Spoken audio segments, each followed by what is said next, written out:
Bueno, disculpen unos problemas acá técnicos.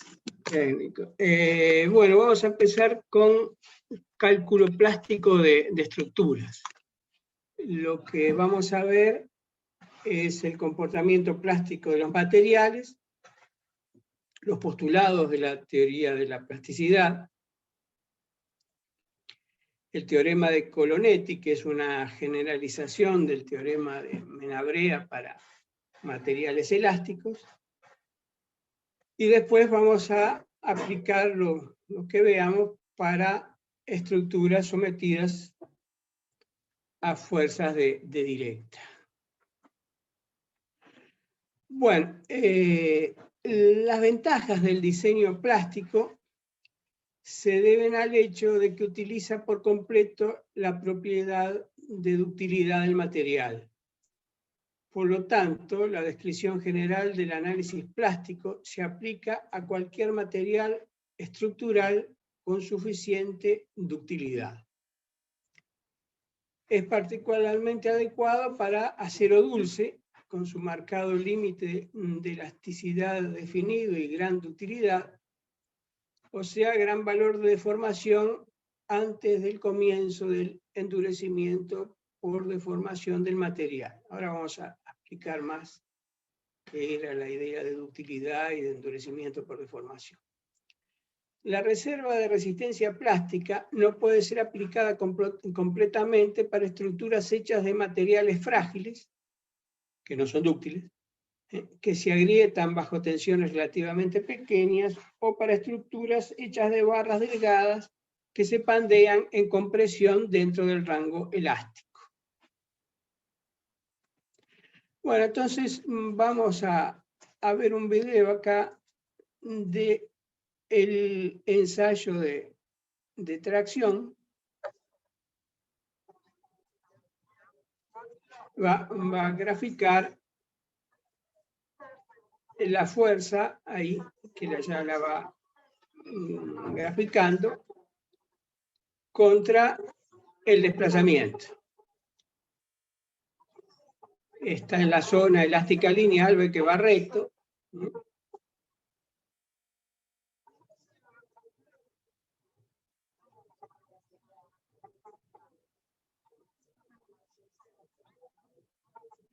Aquí ya llegó a la máxima tensión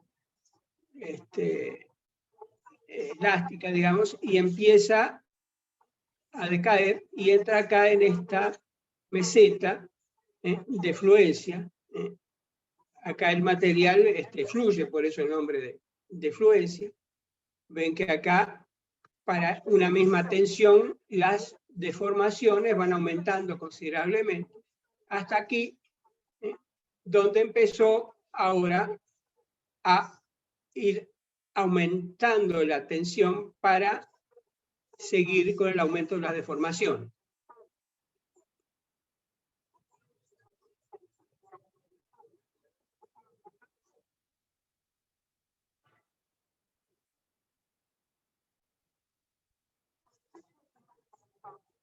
A neck begins to form at one point of the test piece. All further plastic deformation now only takes place at the neck, and eventually the test piece fractures there.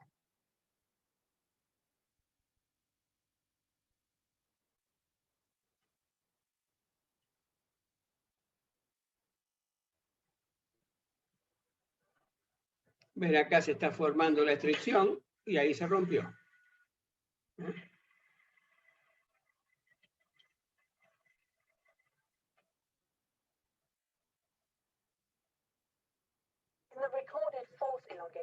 Bueno, esta es la gráfica que quedó entonces. This is the highest force the test piece can sustain elastically. FEL is defined as the force at the lower yield point, Fmax as the maximum force. Using these forces, the strength properties of materials can be calculated. The upper yield strength REH is calculated by dividing the force FEH by the original cross-sectional area F0. The lower yield strength REL is defined in a similar way. The maximum force divided by the original cross-sectional Ven que area siempre is divide acá para hallar las tensiones entre el área nominal, ese cero, que no es esta que tuvo acá cuando se produjo la fricción. Por eso es que en el diagrama que tenía un descenso, digamos, de las fuerzas, cuando en realidad siempre va a ir creciendo si uno divide entre el área real, no la nominal, ¿no? Ven que este diámetro es mucho menor que el que tenía originariamente. Realmente tiene que dividir entre el área acá en esta sección y no en esta.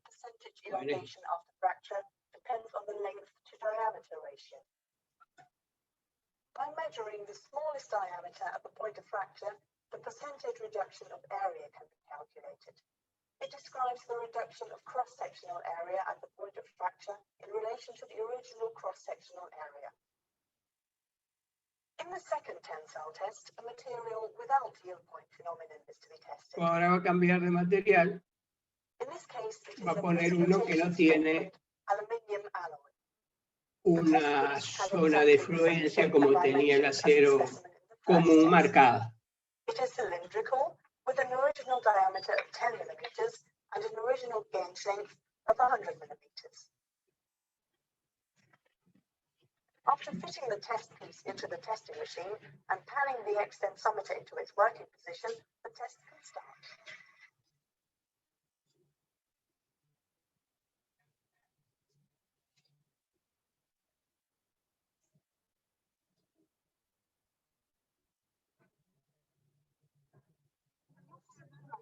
Nuevamente va teniendo la zona elástica lineal, una recta.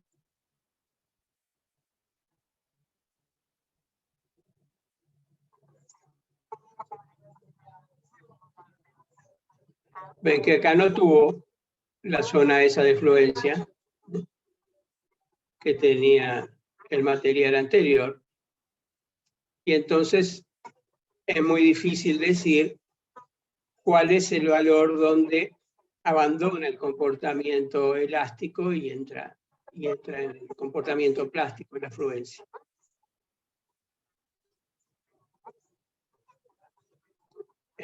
Entonces ahí lo que va a hacer es definir una fluencia aparente. Acá le rompió.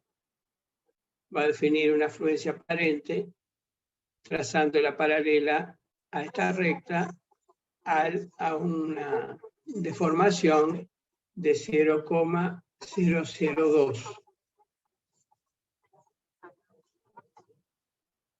Ahí lo voy a explicar, pero lo vamos a ver con detalle.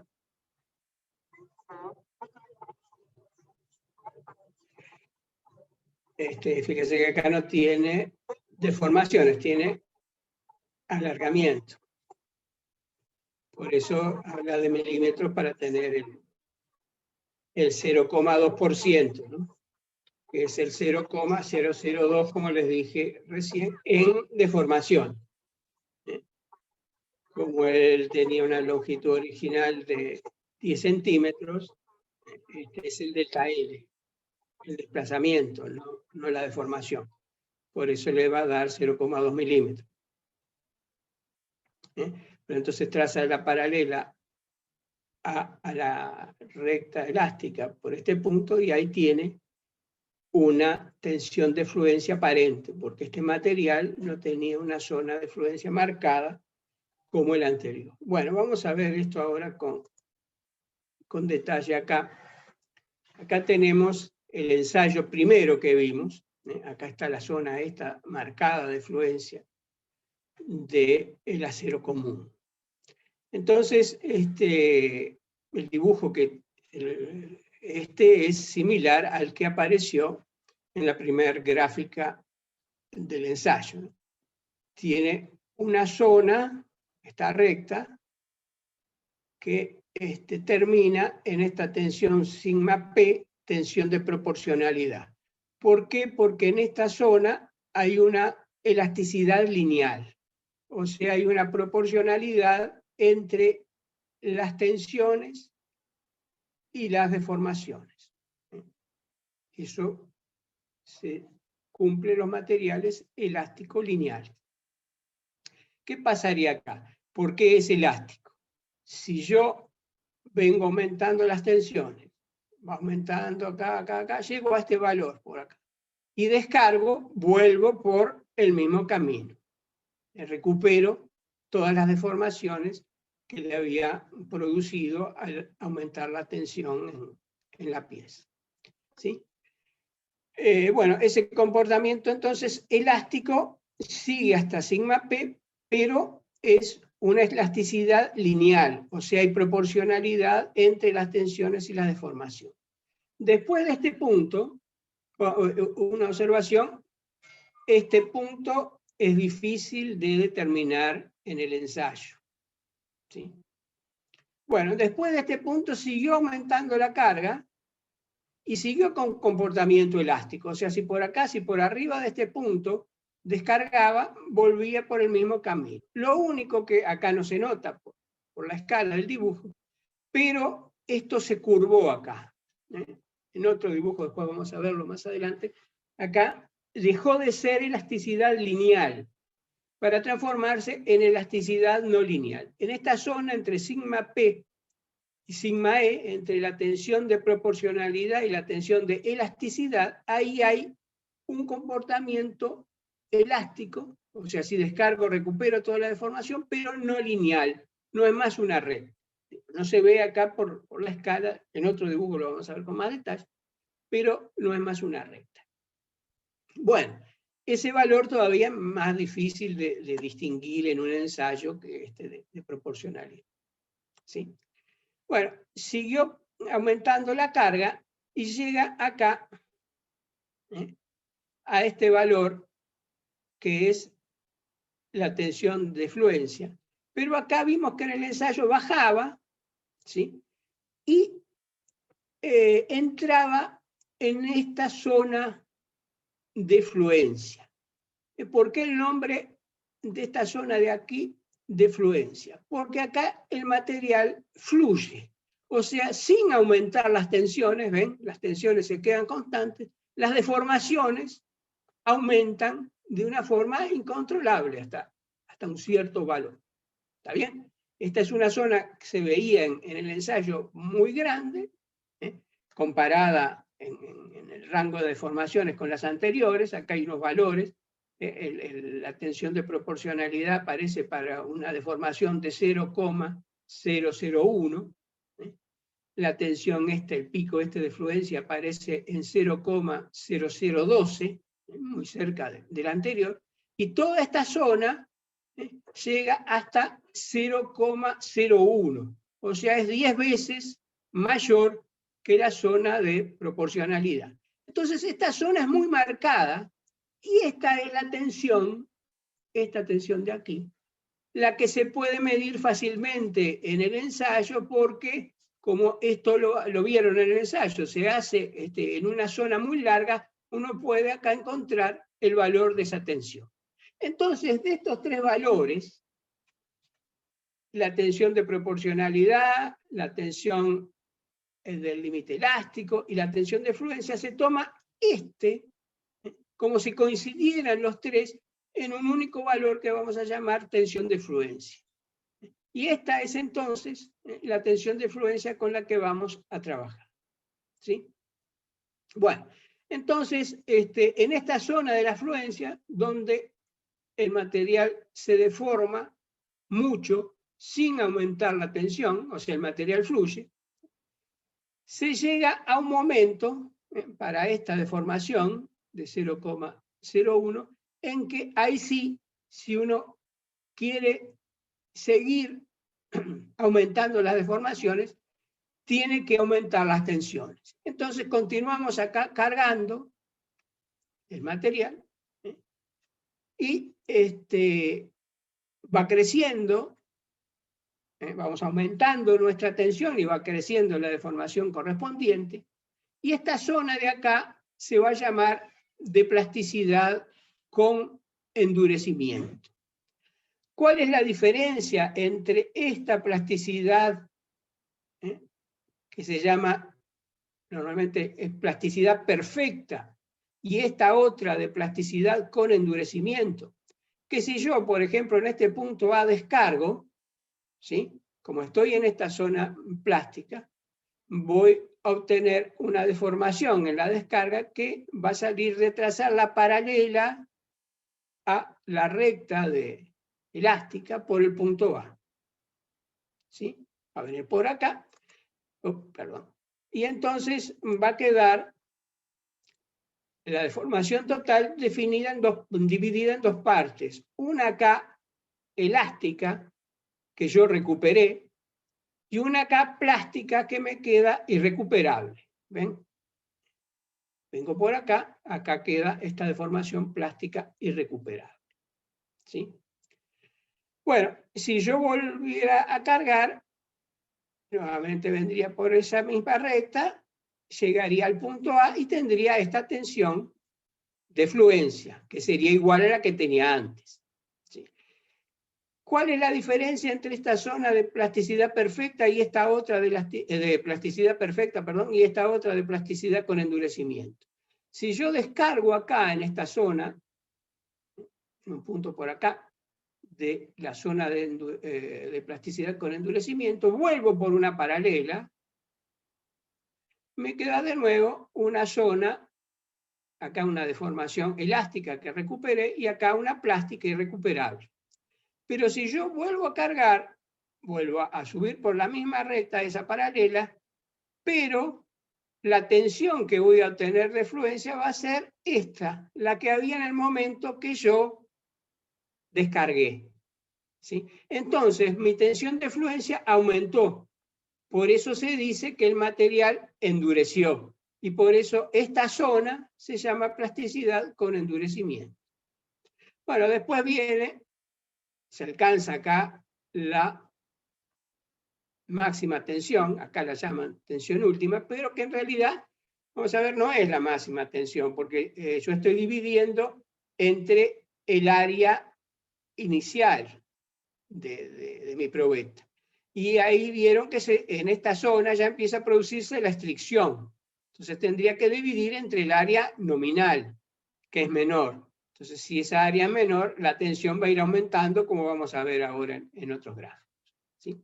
Bueno, y entonces, si seguimos dividiendo por el área nominal, va a aparecer, aunque eso físicamente no es correcto, va a aparecer que la tensión disminuye, la carga se va aumentando igual, ¿no?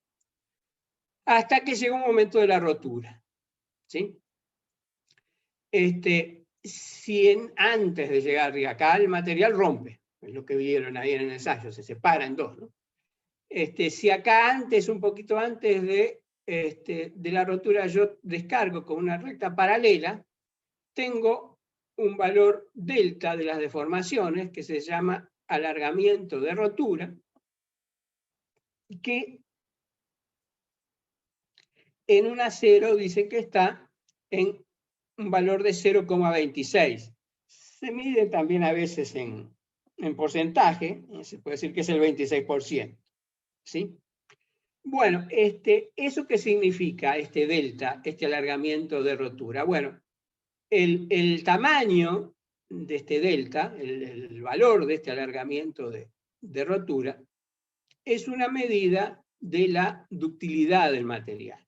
Cuanto mayor es el delta, vamos a decir que mayor es la ductilidad del material. ¿Eso qué significa? Que mayor es la parte plástica que tiene ese material. Se definen los materiales frágiles, los que tienen un delta menor que 0,005.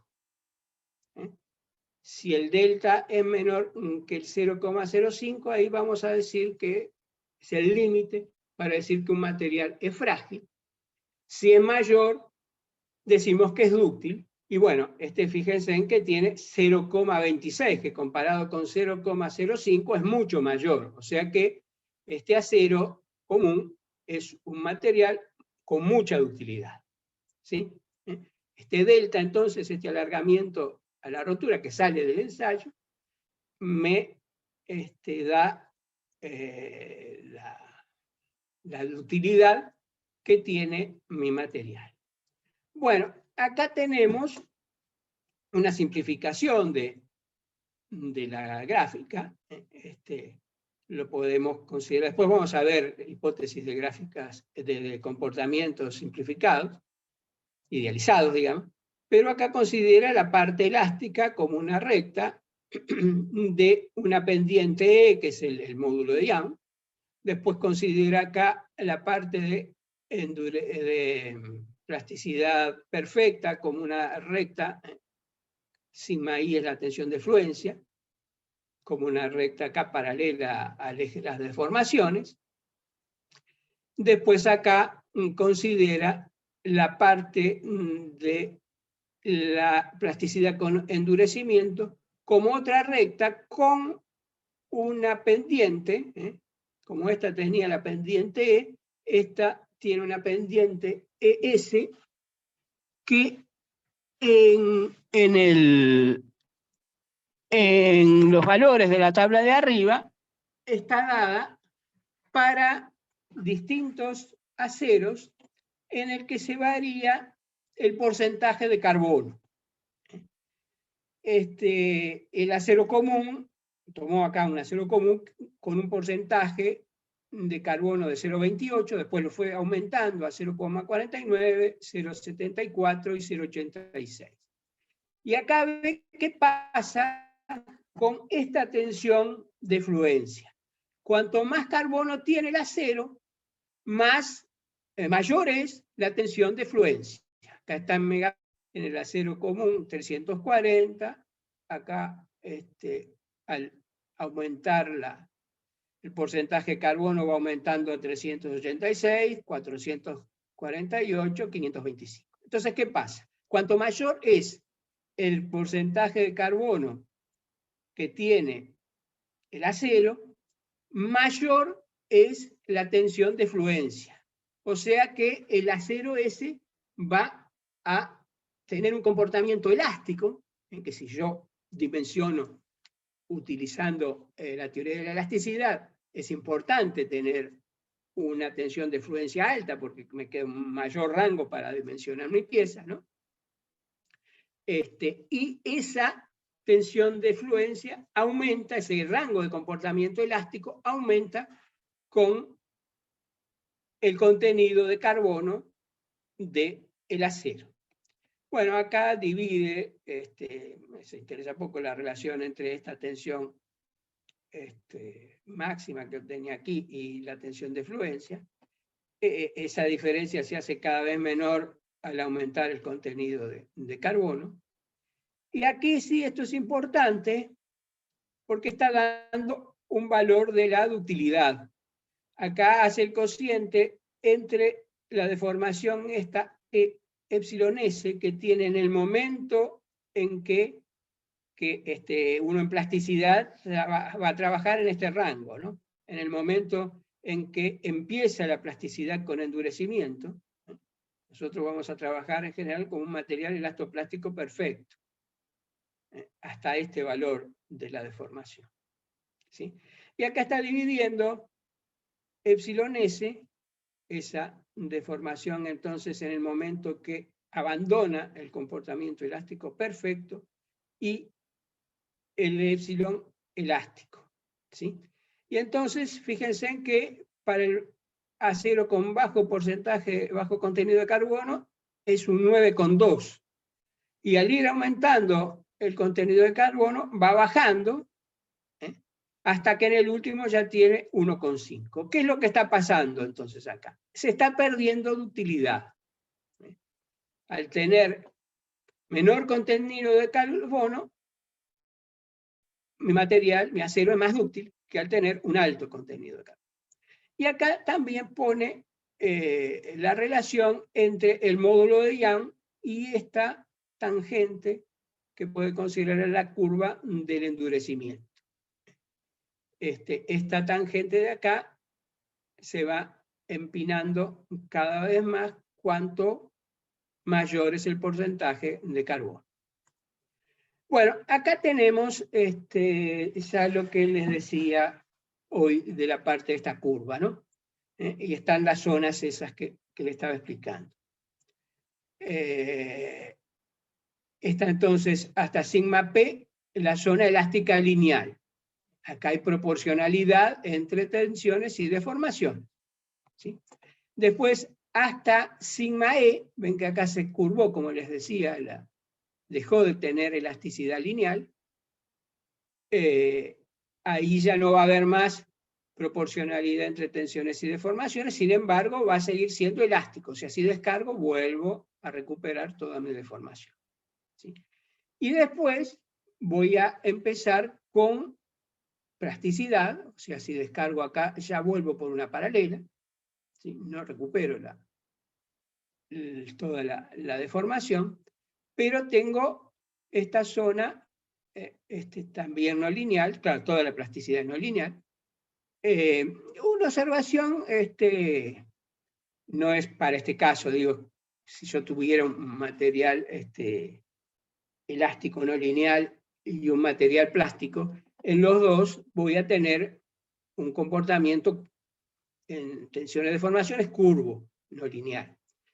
Yo tengo una forma de saber, podrían tener curvas similares, el material elástico no lineal en tensión de formación que el material plástico. Yo quisiera ver una forma de determinar, sin descargar, claro, si descargo el elástico no lineal, va a recuperar toda la deformación. En el plástico van a quedar deformaciones recuperables.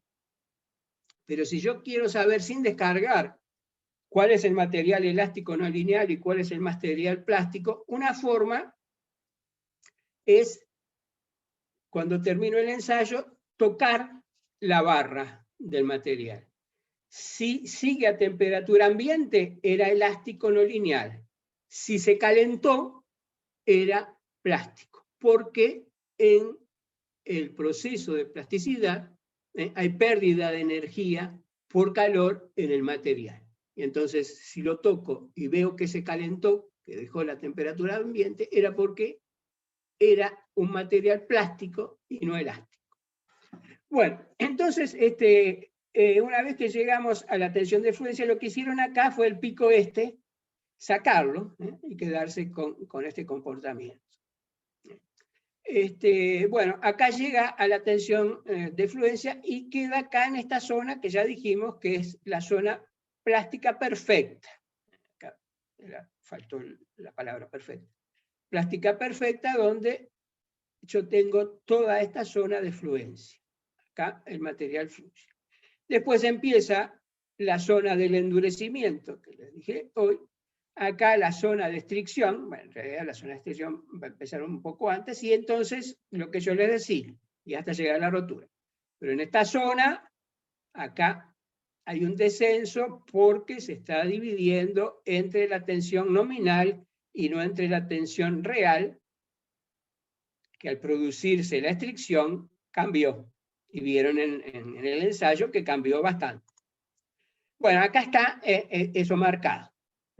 Si uno divide entre la tensión real, entre el área real, cuando se empieza a producir la estricción, que acá a partir de esta zona ya se está produciendo, ahí la tensión esta siempre va a ir aumentando. O sea, esta zona con una disminución de las tensiones no ocurre. La tensión va a ir aumentando hasta que llega a la rotura, pero la tensión siempre aumenta si yo divido, para calcular la tensión, divido la fuerza entre el área real que tengo en ese momento y no la nominal, que es la que tenía inicialmente. ¿Sí?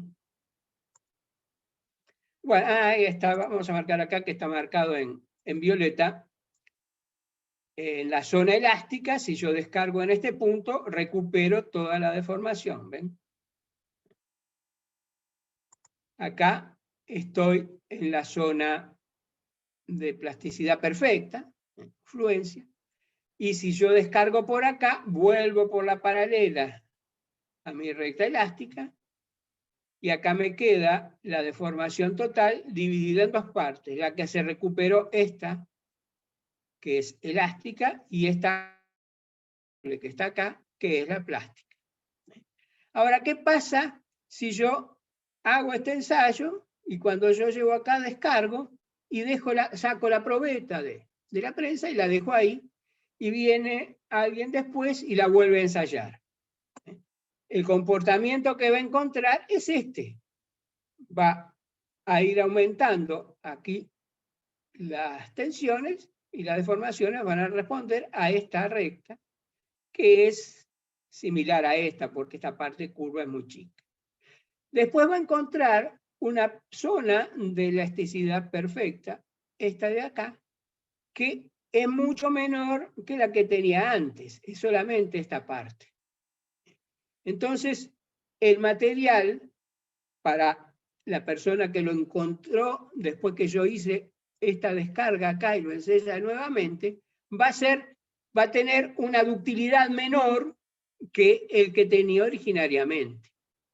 ¿Se acuerdan que para medir la ductilidad yo trazo la paralela acá y tengo este delta, que es la medida de la ductilidad?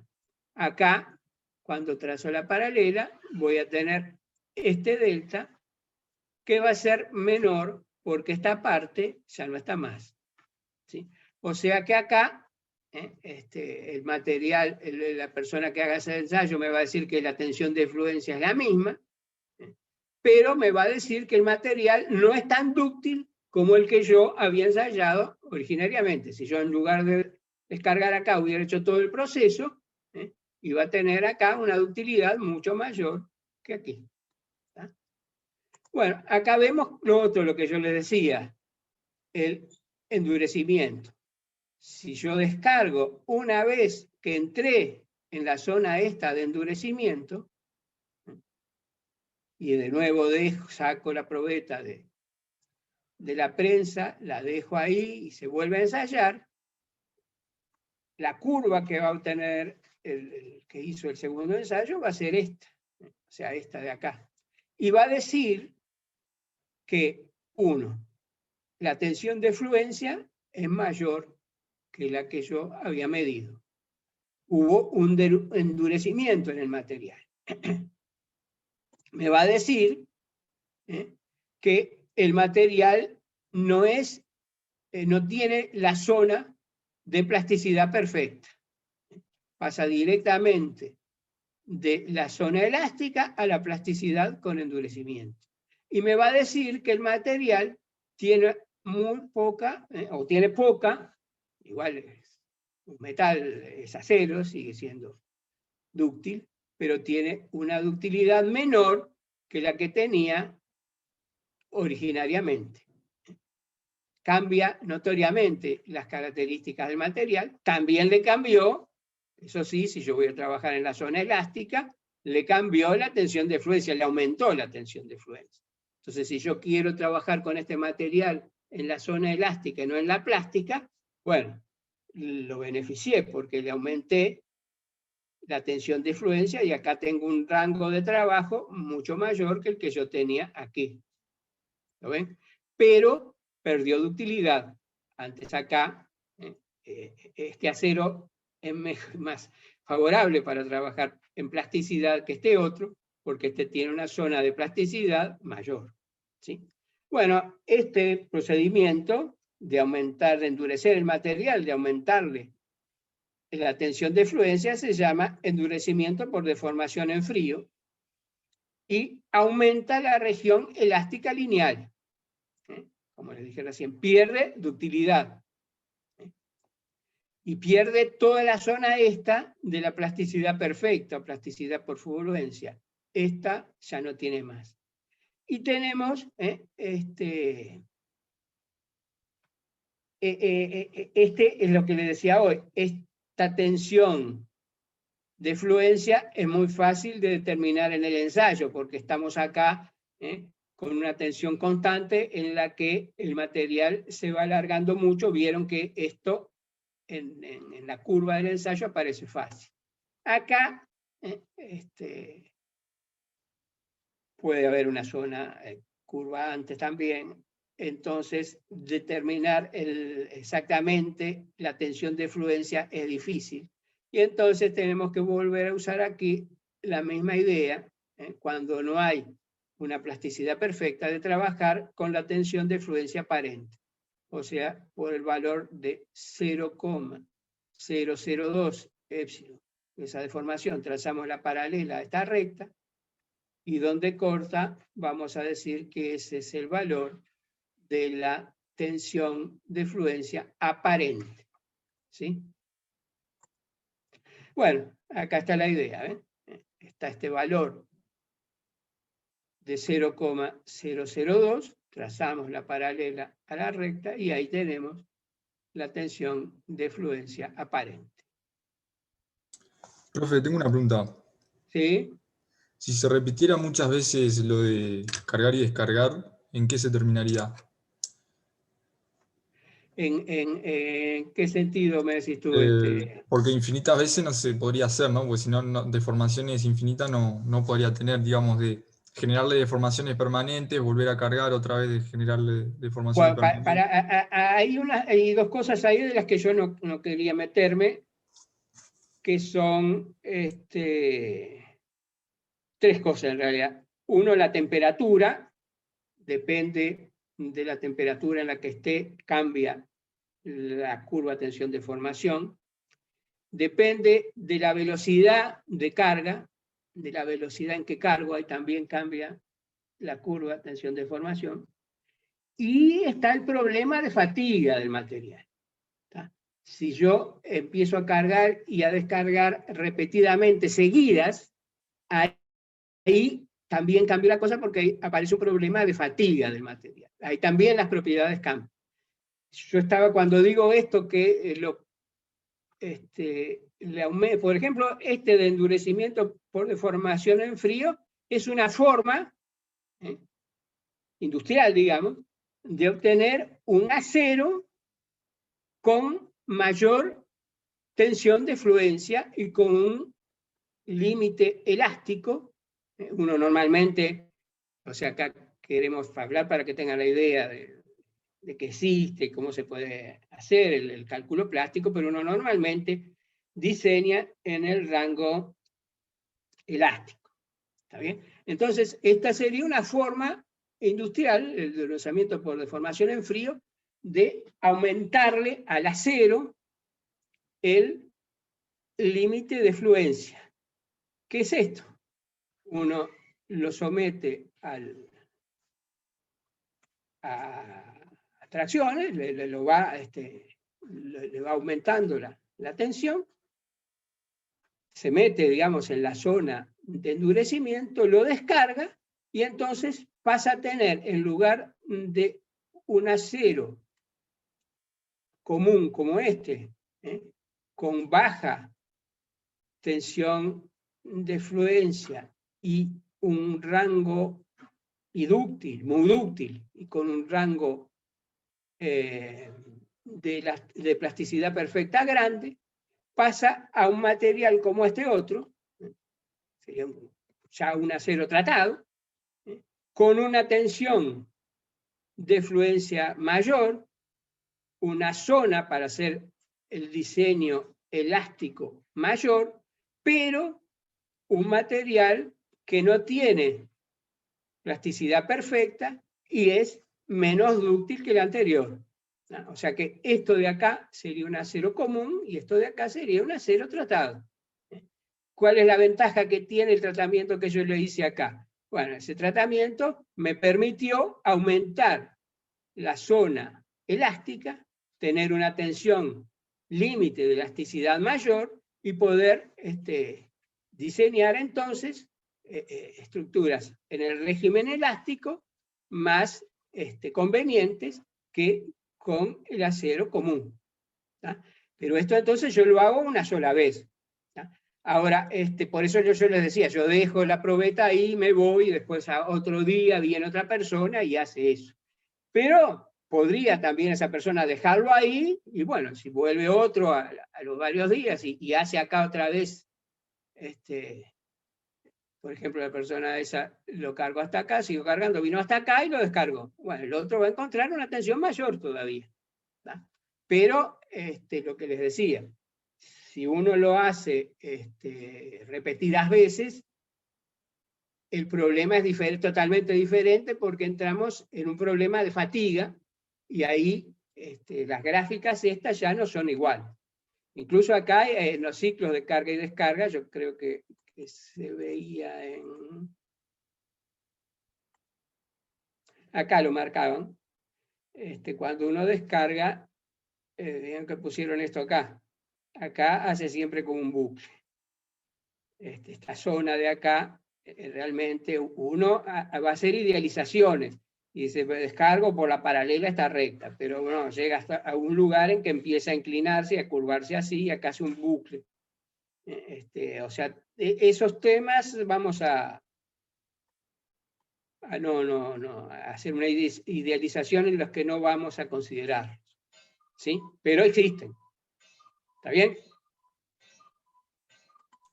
Perfecto, bueno, sí. Entonces ahora sí vamos a ir a las idealizaciones. Una primera, digamos, sería, bueno, considerar que acá tenemos el módulo de Young, tenemos el comportamiento de proporcionalidad y elasticidad, o sea, juntamos el valor de la tensión de límite elástico y el valor de proporcionalidad en un único valor sigma E, ¿sí? Y después tenemos acá, esta zona curva ya es plástica, un valor de la tensión de fluencia que queda marcado, esta vez la tensión de fluencia no aparente, real, queda marcada por la zona esta, que el ensayo la muestra bien, del comportamiento elastoplástico perfecto. Bueno, después sí, después de esta tensión epsilon P, llamaré de formación de plasticidad perfecta, por eso la P de perfecta, empieza la zona con endurecimiento y acá otra vez lo aproxima por una recta con una pendiente epsilon P, que, bueno, después la termina y la deja como queda en el ensayo hasta la rotura. Bueno, acá ¿qué pasa en realidad? Bueno, esto es complejo para trabajarlo y nosotros en plasticidad vamos a trabajar con acero común. General, digo, bueno, el tratado también tiene una zona plástica, pero ya tiene una tensión de fluencia aparente, ya no tiene esta zona de elasticidad perfecta y no va a funcionar, la hipótesis que vamos a hacer para trabajar nosotros no va a funcionar tan bien.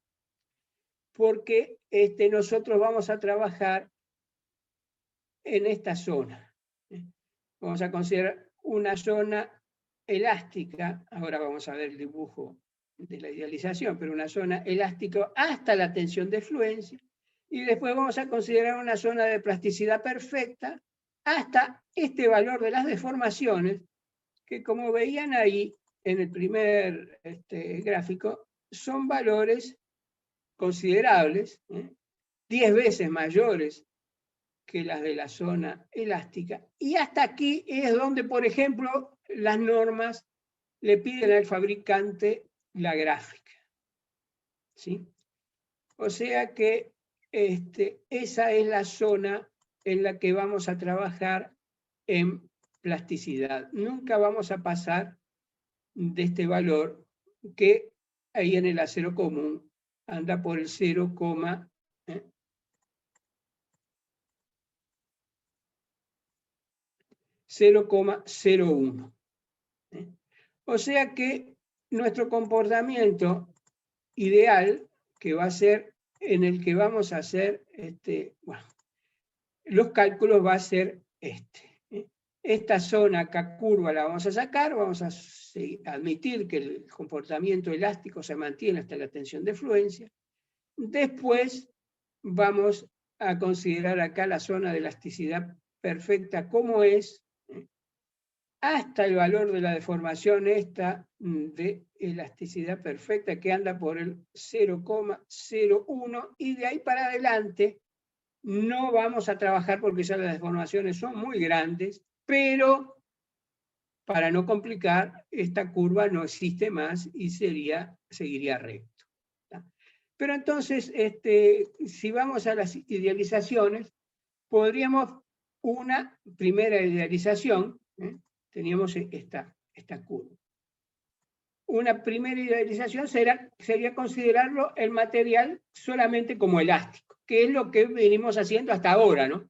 Trabajamos con un material elástico de módulo de Yang-E hasta la tensión de fluencia, ¿sí? Acá descargamos y cargamos y no hay deformaciones irrecuperables, no hay deformaciones permanentes, se recuperan todas las deformaciones. Esa sería la idealización elástica, que sería la que venimos haciendo hasta ahora.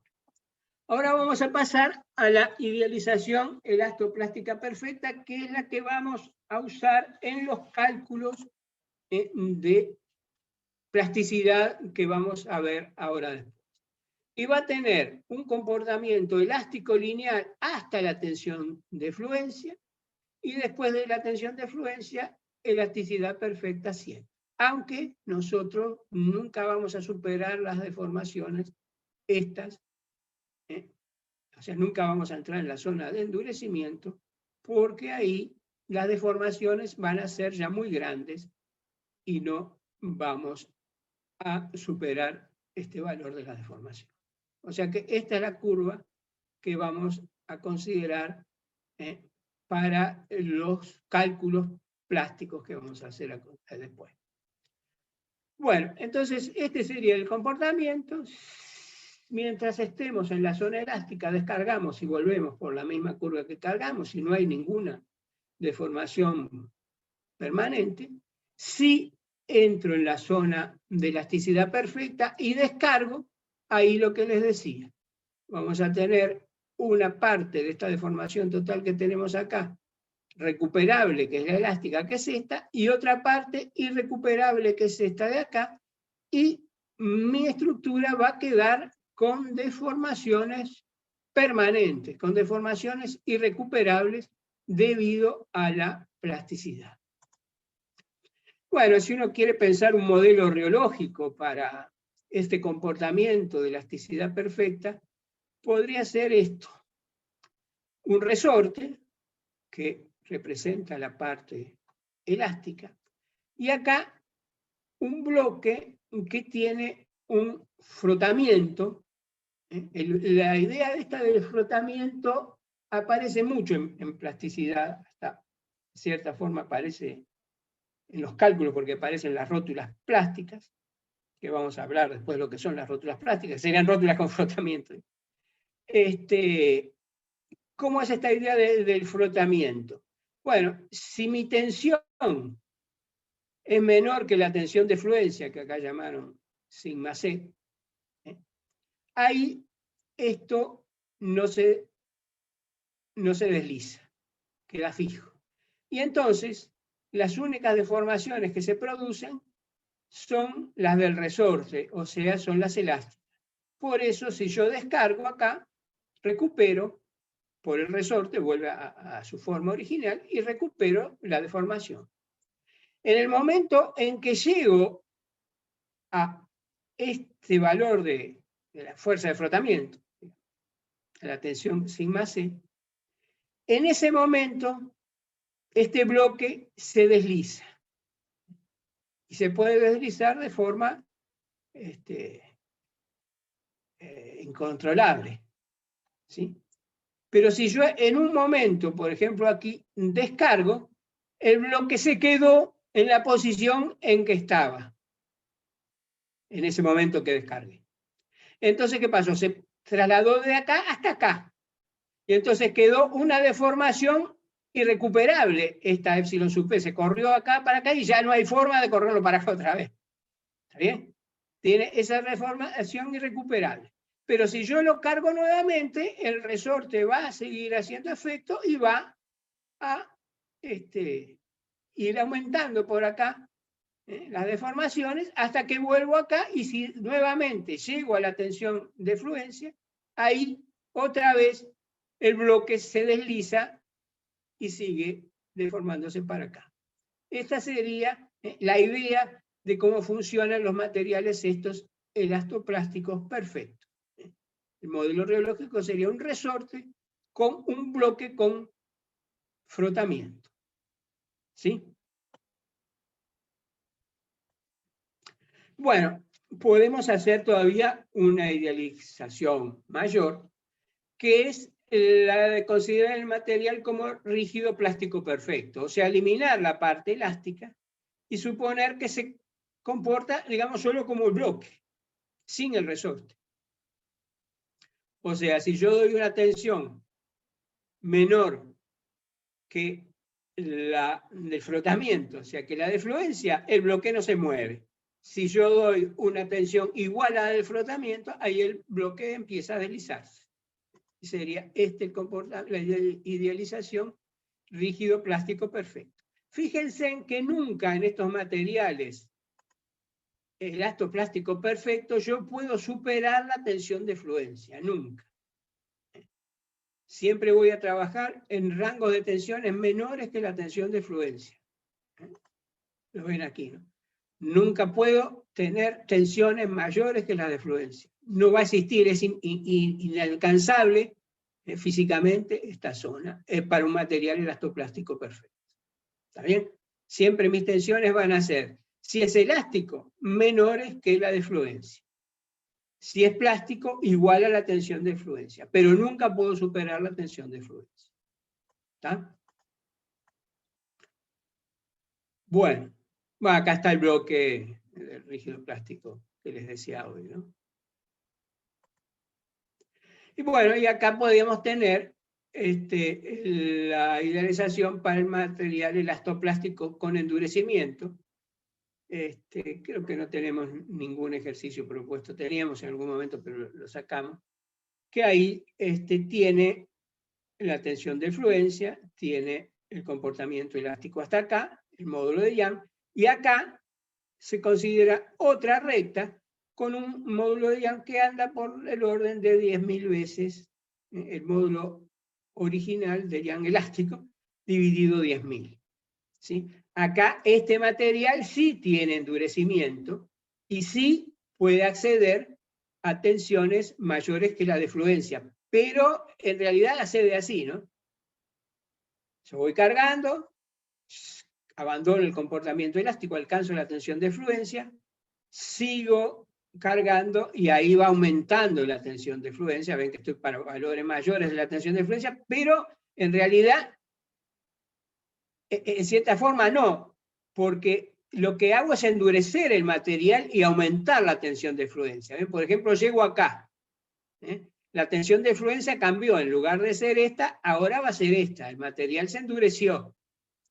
Descargo, y tengo esta zona plástica hasta acá, pero estoy acá y en realidad la tensión de fluencia no la superé nunca, porque en realidad lo que fue pasando es que la tensión de fluencia fue aumentando.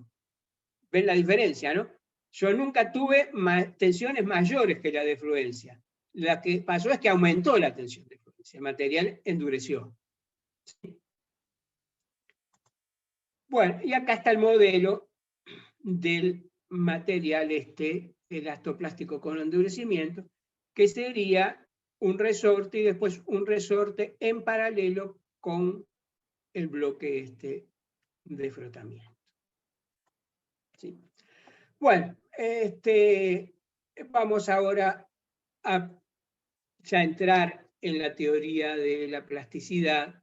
En realidad, en la teoría de la plasticidad nosotros vamos a trabajar con reticulados, con vigas, con pórticos y después con losas. Y entonces, como vamos a trabajar con losas, vamos a tener que hablar un poco, aunque va a ser poca cosa, de el tensor de deformaciones. Y entonces vamos a usar un primer postulado de la teoría de plasticidad, que es el postulado de Pran-Reus, que dice que el tensor de deformaciones está constituido por dos partes, un tensor de deformaciones elástico y un tensor de deformaciones plástico. Esto lo que tiene que ver es con la idea esta de acá, que si yo tengo acá el comportamiento elastoplástico y descargo aquí, por ejemplo, tengo una deformación total que es esta. Esta deformación total tiene dos componentes, una elástica que es esta, que es la que yo recuperé, y otra plástica que es esta, que es la irrecuperable. Esto que pasa, que la deformación total es la suma de la deformación elástica más la plástica, esto que pasa en una dimensión vale para 3 dimensiones y vale para el tensor de deformaciones. Entonces el tensor de deformaciones va a ser igual a la suma del tensor de deformación elástico más el plástico. Ese es el primer postulado de la teoría de la plasticidad. Y el segundo es el postulado de la superficie de fluencia. Ustedes vieron superficies de fluencias en elasticidad, aquellas superficies de von Mises, de Tresca, esas eran todas superficies de, no sé cómo las llamaron en ese momento, pero de plastificación o superficies de fluencia. Entonces, si yo trabajo como en esta gráfica en 3 dimensiones, en el espacio creo que lo llamaban de Westergaard, ¿no?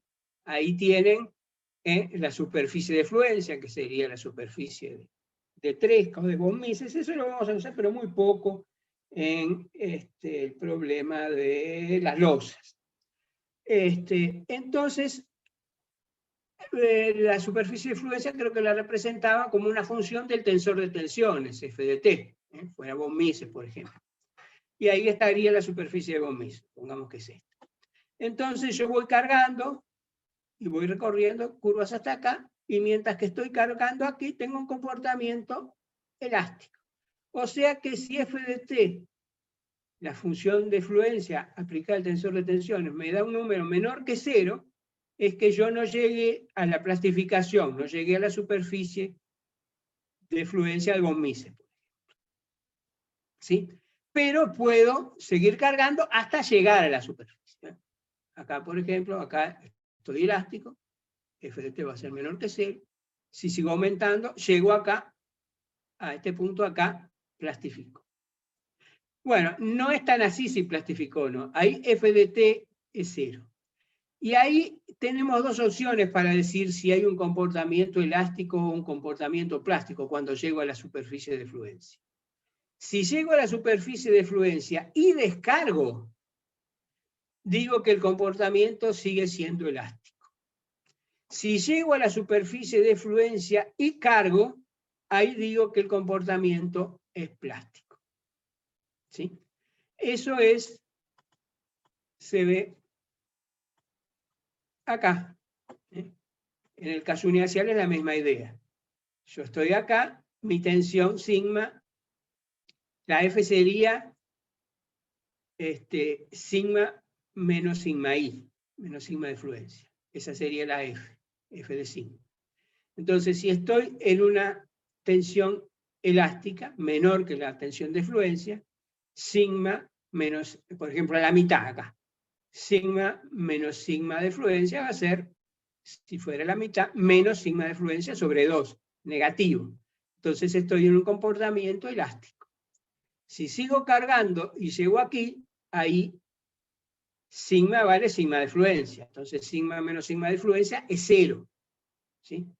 Estoy en un comportamiento que tengo que discernir si es elástico o si es plástico. Si cuando llegué acá descargo, digo que el comportamiento es elástico.